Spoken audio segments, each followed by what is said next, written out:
everyone, thanks for joining. I'm Georgia from Georgia's Shenanigans. Today I'm working on some multi-strand necklaces.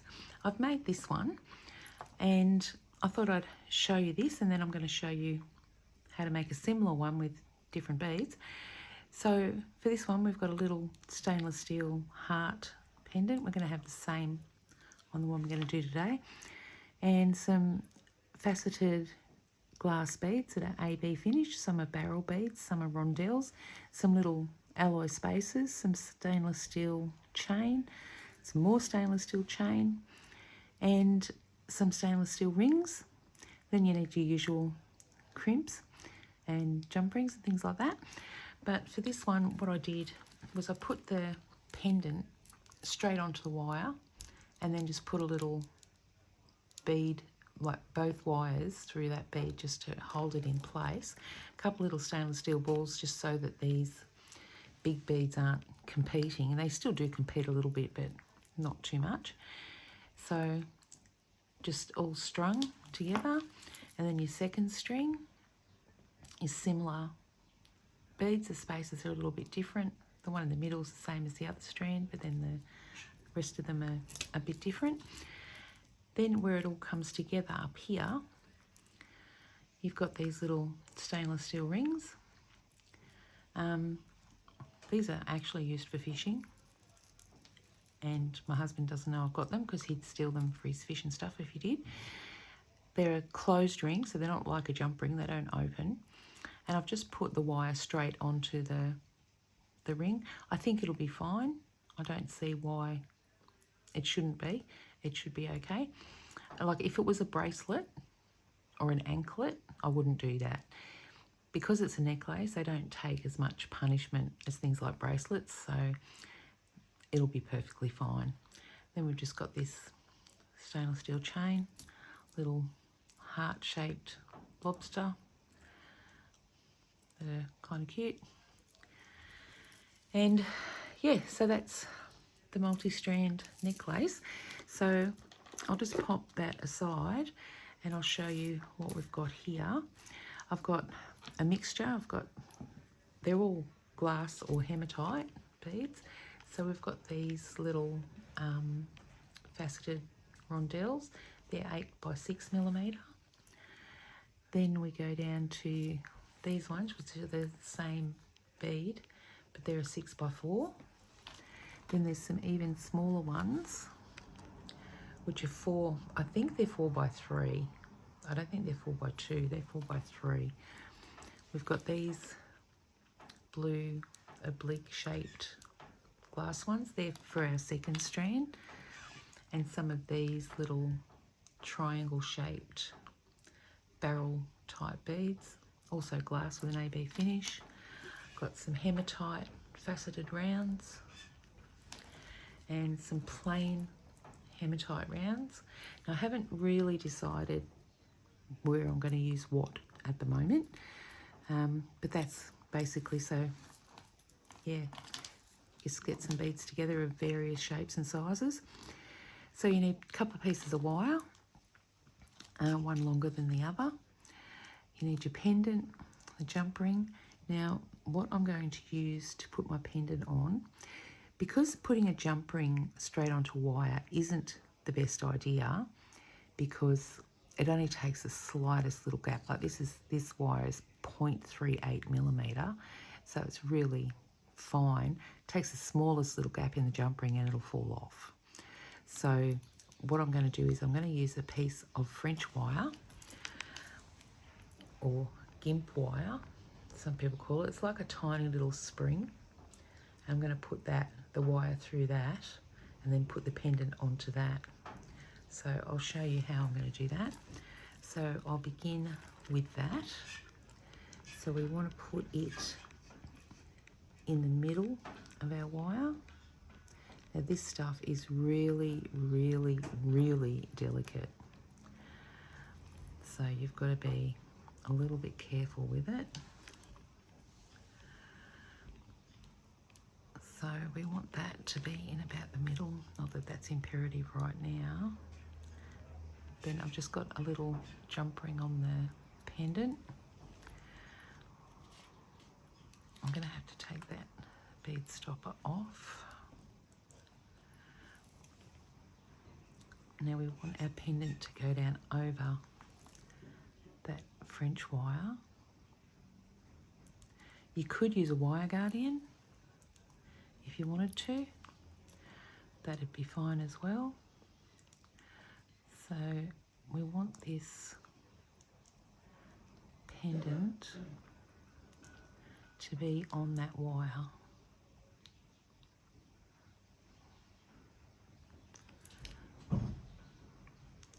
So that's how it'll look, just like that. So, you know, that's likely to move around a little bit until you get all your beads on, but that's fine. So what we're going to do is we're going to start off, I'm going to put a stainless steel ball first. Actually, I'll do both so you can see why.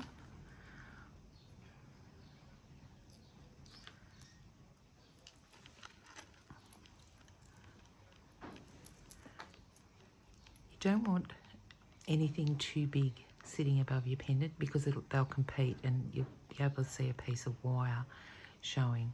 So that should sit quite nicely when it's on. So that's why I've done that way. So I'm just going to pop that bead stopper back on. So now we just need to string our beads. So I'm going to start with one of these hematites, and then I'm going to put 6 of these faceted rounds.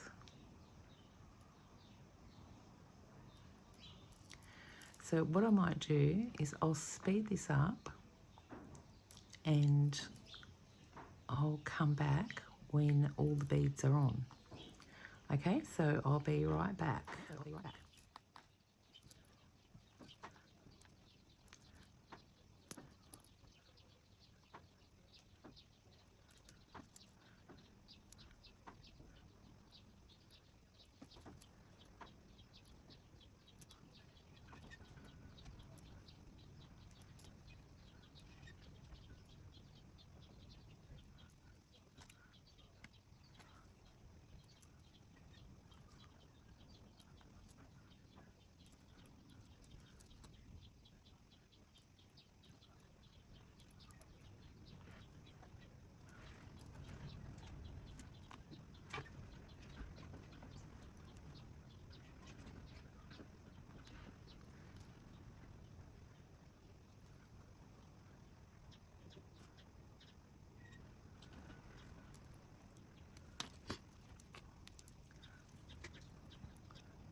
Okay, so there's our first strand strung.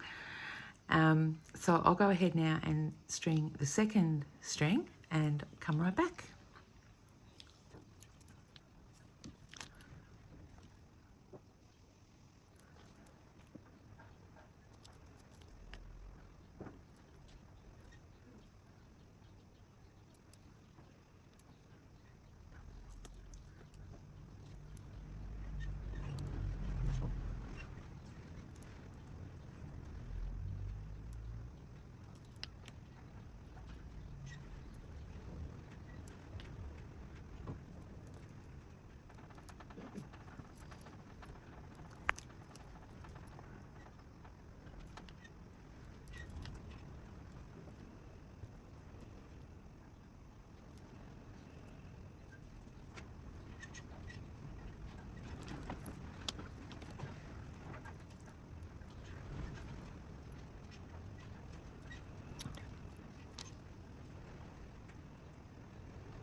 Okay, so we're all strung now. Had a few of those hematites left over, but that's okay. So you want to make sure that your lengths are okay and that it's going to hang like at different lengths. You don't want them both to be the same length. So this looks like it's going to hang okay. So what I did, I've got 6 of the 8x6 faceted rondelles and the hematites. There's another 6 of the 8x6 and the hematite. Then we've got 2 lots of 6 of the 6x4s and some of the round hematite. And then at the end we've just got 8 of the small ones.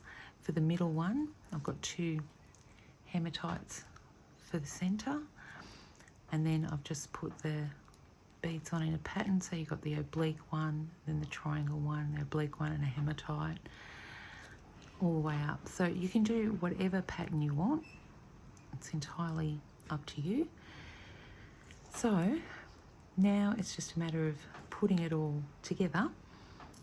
So I'm going to show you how to do that. We're going to put both strands into these little bead caps. So we do that with head pins and wire wrapping. So to begin, we want to put a crimp on here and a guardian.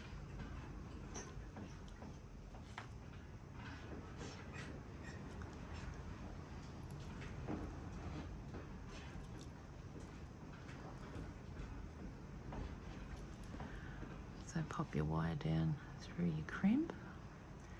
I always go through a couple of beads. Oops. When it'll let me.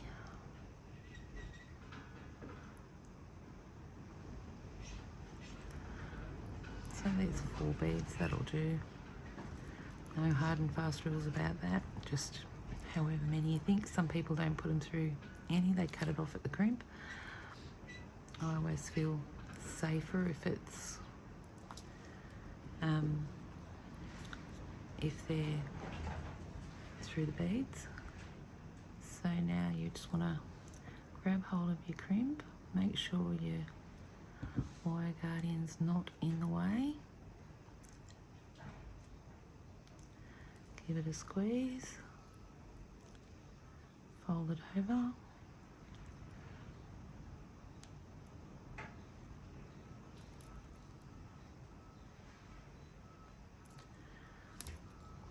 And make sure it's nice and secure, which that is.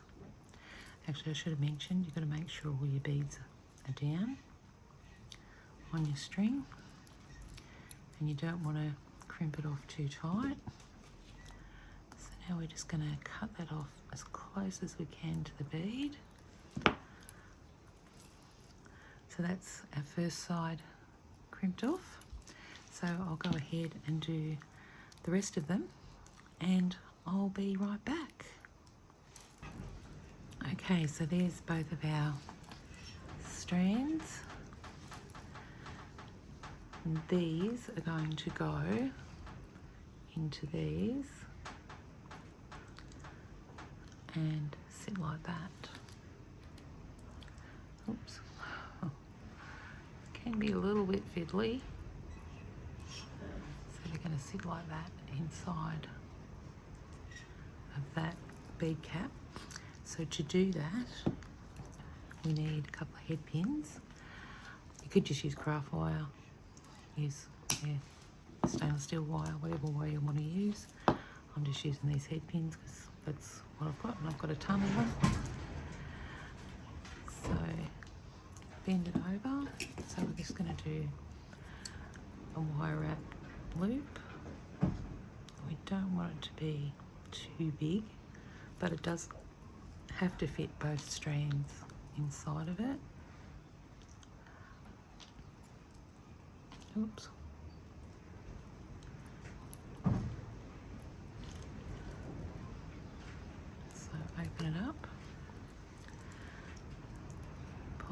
your first strand on, and then your second strand, close it.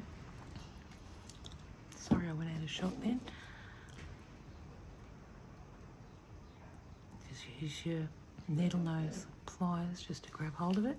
Now this is going to be up inside the cap, so it doesn't have to be, you know, perfect, but sort of try and get it to be fairly neat.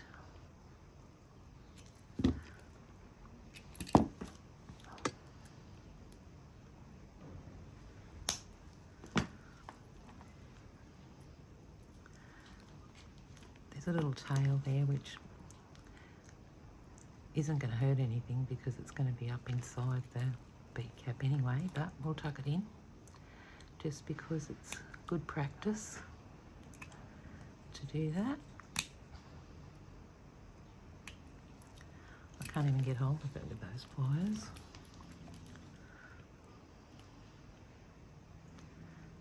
And it's wanting to bend downwards, so I'm going to try and stop it from doing that.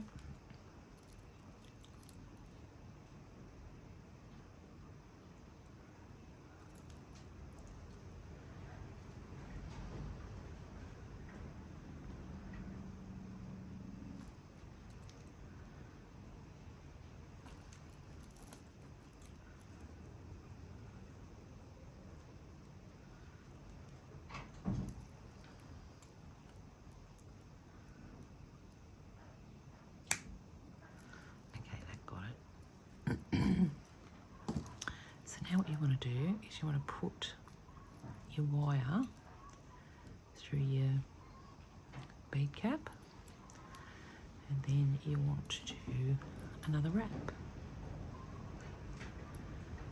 So we're going to bend it over.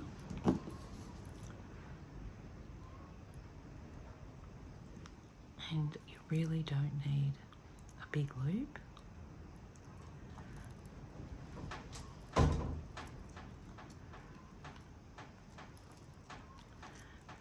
And what I'm going to do is put the chain. I haven't decided how much chain I need just yet, so I've just got a length at the moment.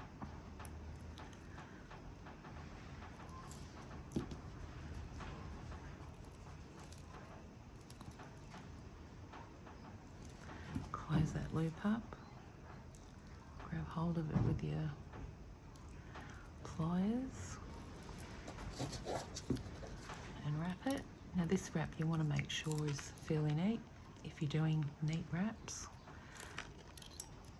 Some people like messy wraps. I'm not a fan. So you're basically just filling that space between the top of the cap and the loop, just like that.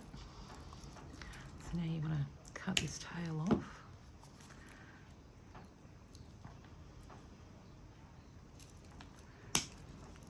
Try and get it fairly close. That should be okay. Always tuck that tail in if it's going to be near someone's skin.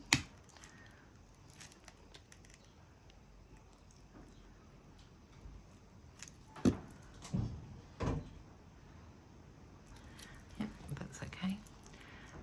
So that's the first side done. In hindsight, actually, it probably would have been nice if these two balls lined up. But anyway, this is what it is. So I'm just going to pop this around my neck just to figure out how much chain I actually want.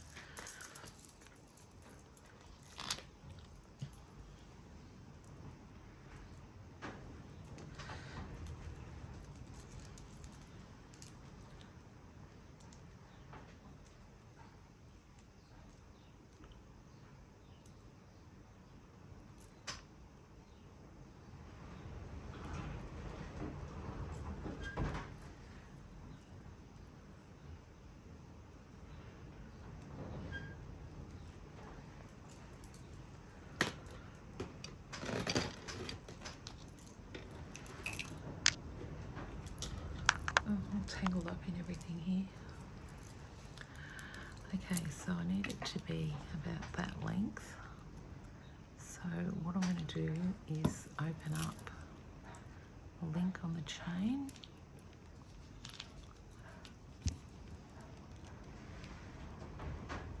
It's pretty tough, this chain. Now what I need to do is find the middle of this.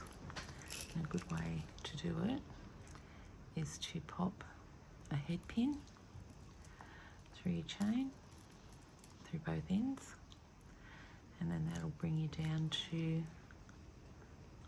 middle loop, which just happens to be this one right here.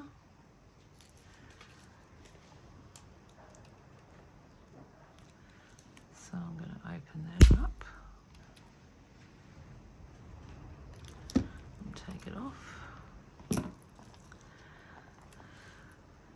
So now what we want to do is we want to make sure our necklace is laying the way we want it to lay. It's got to be that way.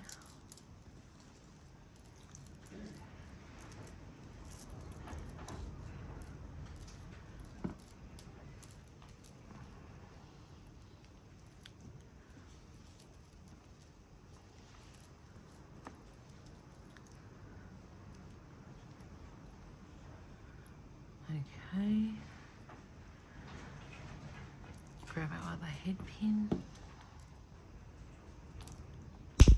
and we're just going to do exactly the same. So I'll speed this up so you're not too bored with this.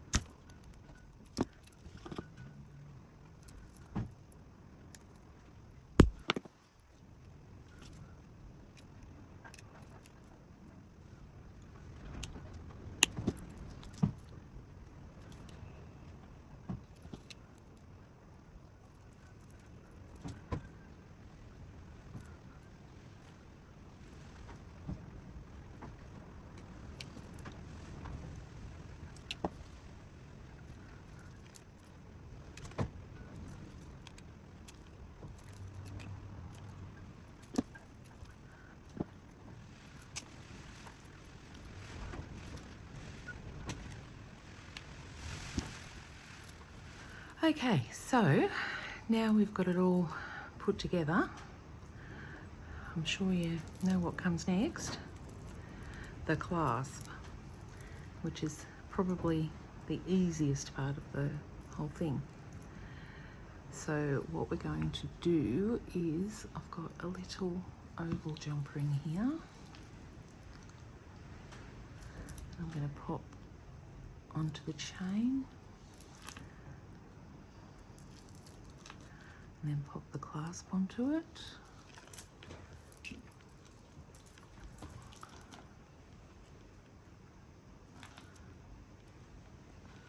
Close it up.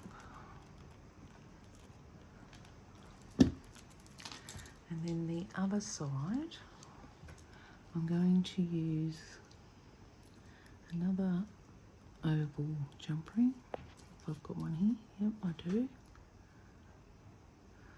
My little bits of junk on my mat there. So we're going to open that up.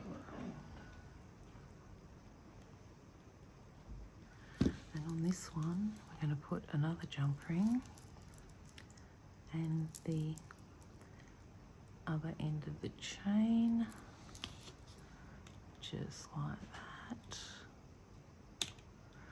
Oops, nearly dropped it.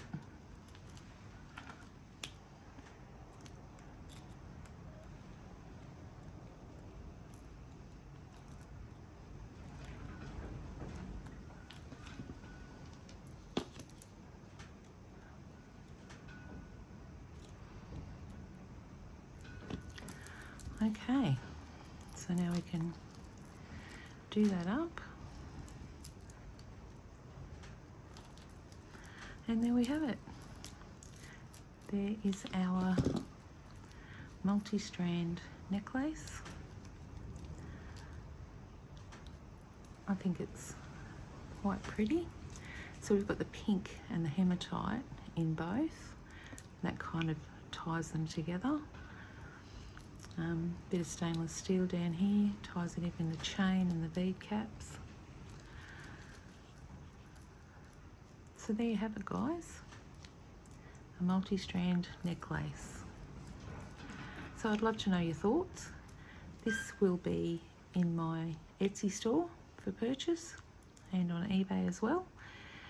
So if you are interested, certainly let me know. So thanks very much for watching, and I'll catch you in the next video. Bye for now.